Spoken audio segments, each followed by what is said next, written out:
Hey guys, this is Mr. Woodsmoke, just coming to you with another video. And today, guys, I'm going to be pretty much continuing my story series, and I'll be talking about how I got into the military with a criminal record. So basically, we're taking this back to when I was in high school, and just kind of give you kind of like a synopsis of my high school situation. My mother ended up keeping me back in the third grade. So when it came to high school, I was an adult, 18 years old, when I was in my senior year. So that'll kind of show you where this story kind of needs to go. So it'll kind of like put things in perspective. So this was back in the mid 90s, where everything started. So I was in high school, my last year, my senior year, and at that point in my life, I really didn't have any type of direction. You know, I was a mediocre student on the lower half, and I didn't have any type of, to do anything. My grades kind of sucked. Well, my grades did suck. I was kind of on the borderline of not graduating, and just kind of pretty much following a crowd. Rap music was pretty much my forte. It was pretty much the way I viewed my life was through rap songs, was through rappers, because that's just what we did. So that's the way I lived my life when I was a teenager. I'm sure probably a lot of other black kids looked at like the same way too. So anyway, there was this one day where there was this guy. He was he was trying to get jazzy with me, and at that time I really wasn't a fighter like that, but I can say this: every fight that I got into up to that point, I won. But I was never really a guy that liked to throw hands like that. I just wasn't. I was always the silent giant type. And so anyway, this dude kept throwing verbal shots at me. So I'm like, all right, I'm like, man, I ain't really trying to get into it with this dude, whatever like that. Because the thing of it is that one thing that I did have in my corner, and the reason why I didn't get into that much trouble, is I had a mom and a dad that will put that heat to me if I act up, or if I showed out or anything like that. They may not got along together, but that's one thing that they came together on, is when I started acting up. And that was very rare. I did other stuff, but I really wasn't like a violent type kid or anything like that. So this dude, he kept coming at me. So one day I'm in the cafeteria, and he started trying to snap on me, making cracks and stuff like that. So I'm like, okay, this dude, he don't get it, man. I ain't with all that. So I kind of made some wise cracks back. But he had a better gift of gab, And when you have a better gift of gab, he know how to turn up a crowd. So next thing you know, oh man, you letting this dude, oh man, Bostic, man, you letting this dude get the best of you. You know what I'm saying? You letting this dude get the best of you or whatever. So I'm like, okay. Then he started turning it up a notch, talking about, I'm a punk, I'm a ussy, And so he started kind of going off, and then he was like, okay, all right. He's like, I'm gonna see you outside. I mean, this dude kept going. He didn't want to stop. He really felt that he was he was gonna punk me. You know what I'm saying? And that's one thing you're not gonna do. You can talk all the trash. You can talk all the trash you want, but you're not gonna punk me. You know what I'm saying? I'll die before I let a grown man punk me. I don't care how big you are, or whatever. So anyway, after lunch, he's like, yeah, meet me outside. So I'm like, he's like, oh, everybody, you can't walk away from that. In high school, you can't be the bigger man and walk away from that. So I'm like, dang, man. All right, you put me in this situation. So okay, I said, okay, let's do it then. So we go outside or whatever like that. And I'm a type of guy where if you wanna go at it, I'm gonna try to get mine off first or whatever. So I'm okay, So I go out there, he's still running his mouth, whatever like that. And right before I go off and let one off on him, he tried to let one off on me. But the only thing he did wrong was he missed. He missed. I was too quick for him. So I dodged his, and then I got one off and I let loose on him. When I let loose on him, I was trying to grab him, but I was letting loose on him. The next thing I know, this dude started running. He started running. I'm like, so the cafeteria is the way our school was set up. The cafeteria is toward the back, and then toward the front is the main office. So if you go straight out the front doors of the cafeteria, the main office is right there. So this cat runs into the main office.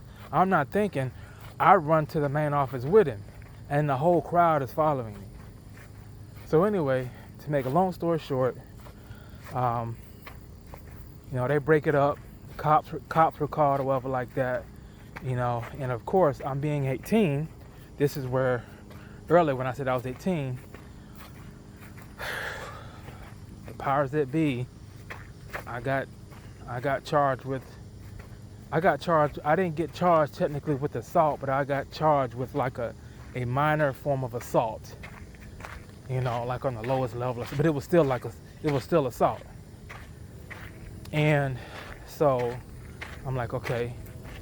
So anyway, I go through all that or whatever like that. So I end up graduating, and I still had this thing on my record, whatever like that, because it was like when I got in the fight, it was like right around getting, school was about to be out, and it was about to be graduations and all that kind of stuff. So I had a court date. The court date was really pushed back like a couple of months. So it was going to be way after graduation or whatever like that, but I had to go to court. So anyway, all that right there was going on, and then next thing I know,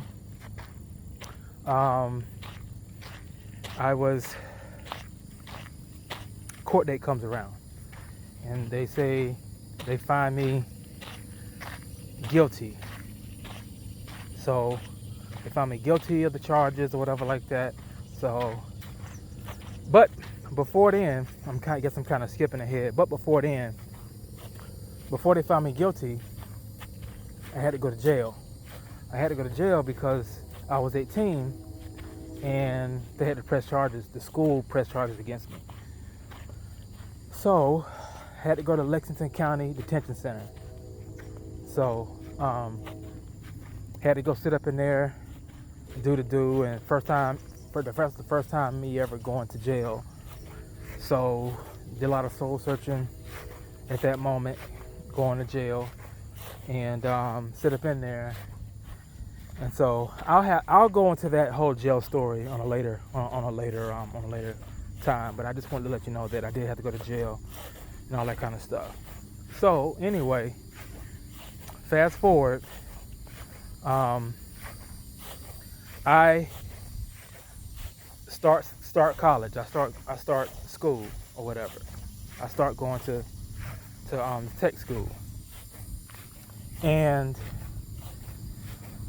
so I'm not really focusing in tech school or whatever like that. I'm not in technical college, and my grades are even worse than high school. they're to the point where I get academic suspension, and they kick me out. Cause all I wanted to do was floss, look at chicks, you know, what a typical teenager does, teenager to adult does. So anyway, my mom, she intercepts the academic suspension letter, and my mom is vicious. She says, one thing you're not gonna do is you're not gonna be in my house and not go to school. So she don't like, I don't know what military you're gonna go into, what jail you're gonna go to, but you're not gonna be in my house. So you need to make a decision. And I knew my mom, she was dead serious. She was dead serious. And so at that time, I'm like, okay, I gotta make a decision. So, of course, I'm like, okay, let me, try to join the military. So, went down there and filled out some paperwork. And they said that, well, they say, have you ever been arrested before? Whatever. And I was gonna lie at first, but I'm like, yeah, I have been arrested. They're like, what'd you get arrested for? So I told them and everything. They was like, ooh, we don't really, deal with that. We don't really, want anyone that's gonna be a troublemaker in the Navy. So they said, here's the things that you can probably do to try to get your situation straight. And so I had to really have a come to Jesus moment at that point, because I'm like, look, I cannot be in South Carolina and be a nobody. There's something inside of me that says that I couldn't be a nobody. I could not be like a grifter. I could not be like just some dude that just sit around all day, smoke weed, and it wasn't gonna be my mama's house, because they wasn't gonna, my parents weren't gonna put up with it. They weren't gonna put up with it. So the work ethic that I had in me, so I gotta do what I gotta do.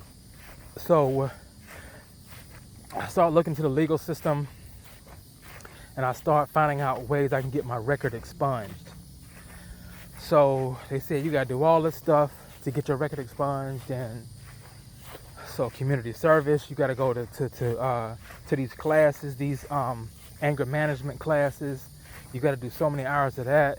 You gotta pay all this money. And at that time, I was working at Burlington Coat Factory. It was either Burlington Coat Factory or Babbage's. It was like software, etc. One of them, or maybe even both, because I kind of went between jobs. So at this point, I just went into grind mode, and I had to get my stuff together. I had to save up all my money. First of all, you got to pay them court costs, and my folks wasn't paying for none of that stuff. So I had to pay for the court costs. I had to drive all the way to this place in Lexington to take these courses and to do all of this stuff. Now, mind you, I'm doing all of this stuff, and that's not even a guarantee that that the Navy was gonna let me in. So I'm doing all this stuff. I'm taking these, going to these anger management classes, doing all this community service, and just really trying to get my life to the point where they can at least accept me, And so finally, after all that time, and I did everything right, as far as what they told me to do, I go back to the recruiter, and I'm like, I did this, and this. And so he said, okay, I see you got all that, whatever like that. I see that you, did what we asked you to do. He was like, but I don't know if the Navy would still, be interested in you, just because they want somebody I'm like, but my record is expunged. It's like, yeah, but you still had a record. I'm like, oh my God, you know what I'm saying? I didn't have any options at that point. I wasn't built for school. I was not built for school. At that time, I had not found my creative niche. I have not. I didn't know what I wanted to do, And I'm like, I cannot be here. I'm thinking to myself in my mind, I cannot be here, man. I will die here. You know, I'll lose whatever gift I have if I stay here in South Carolina. You know what I'm saying? I don't know if any of you guys are listening, but have you ever felt that if you stayed in the area, you felt that that would have become the death of you because your environment around you was sucking you down. They was sucking the life out of you. You know, that's how I felt. I felt that the environment that I was around would have literally sucked the life out of me, and I felt that I wouldn't have had even a chance to even try to be who I was meant to be. So I said, is there anything else that I can do? And he was like, well, you need people to speak for you, you know? So I'm like, well, you need like a letter from my mom or whatever? He was like, no, that's not. They're like, that's nice and sweet, but you're gonna need a letter from more than your mom. You're gonna need a letter from some higher ups if you know anyone that can speak for you, that can speak on the behalf of you. So I'm like, oh man. So at that point, at that time in my life, the church I was going to, the pastor, I think he had just became a senator, or he had either just became a senator or he was a newly elected senator. And so I'm like, oh man. So I like, you know, I'm still young, so I didn't know him like to be going to him like, yo, what's up? I didn't, you know, I didn't, you know, I wouldn't have been able to approach him in a formal manner and actually pretty much express myself the way I needed to be expressed. So I had my mom talk to him. I was like, can you have him write a letter for me, you know, on behalf of me? So she's like, okay, because that didn't cost no money. So she didn't mind doing it. My mom didn't mind doing it because that ain't cost no money. So she said, okay. So she talked to the senator, and sure enough, he said, yeah, I know, you know, I know him. I'll write up something for him. I mean, I knew him. I mean, he knew me ever since I was a little boy, whatever like that. So it wasn't like he was just saying stuff out of the blue. He knew me. He knew my character. He knew I wasn't no scum bum. You know what I'm saying? So he wrote a letter up, you know, letterhead, senator, blah, blah, blah. He did all that and submitted it. And so, you know, nothing happened right away. And then next thing I know, my recruiter calls me in and says, can we come talk to you? I'm like, oh God, you know what I'm saying? I'm like, man. So anyway, he pulls me in and he's got this big letter from the CNO of the Navy saying that, you know, how they don't tolerate any type of fights in the Navy and all of this stuff. And right at the end of the letter it said, but we will accept you into our Navy, you know, as long as we don't have any issues with you, since we see that you have been reactive in doing everything that we've asked you to do. So at that point in time, they allowed me to come into the Navy, you know. And so that's pretty much my story of how I got into the military with a, you know, with a record. And let me just tell you guys, all you guys that are listening to me, whether you black, white, especially to the black guys that are listening, my message to you is be careful of the decisions that you make, because they could haunt you for a lifetime. Be careful of the people you hang around, because you might thinking oh man, I'm hanging around the boys, you know, we wilding out, we getting it popping, whatever like that. But guess what? As time gets up, as you continue to make these mistakes, and then you continue to grow, and you continue to start thinking different, start thinking more about your future, those same mistakes will come back and haunt you hard. They will come back and haunt you hard. And sometimes they can be reversed, and sometimes they're irreversible. You see what I'm saying?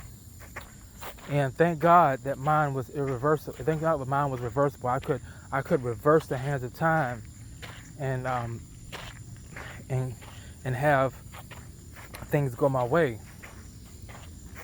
But this is no different, guys, for when you make, and I'm not just talking about having assault charges leveled against you. I'm talking about banging these chicks out. You know, you see a big juicy booty walking down the street and you want to go and jump on it. Well, yeah, it feels good in the moment.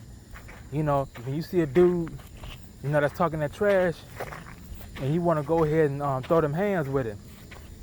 You know, yeah, it's real cool because you get the props from everybody. But when them criminal charges level against you, or when that girl calling you and telling her period late, now you start to think like a man. But guess what? You're only thinking like a man after the point, after the damage is done. You see what I'm saying?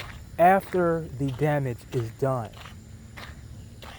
And guess what? All them friends that was with you or whatever like that, when you was, you know, letting loose on this dude, they're gone.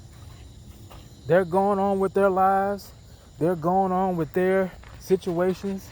They're going on to deal with their problems that they've caused. They've moved on. But guess what? But guess what hasn't moved on? Your bad decisions. Because guess what? Your bad decisions will follow you. They will follow you. They will follow you like a wraith. They will follow you like a ghost.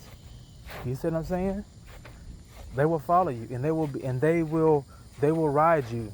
They will always come up when you least expect it. You see what I'm saying?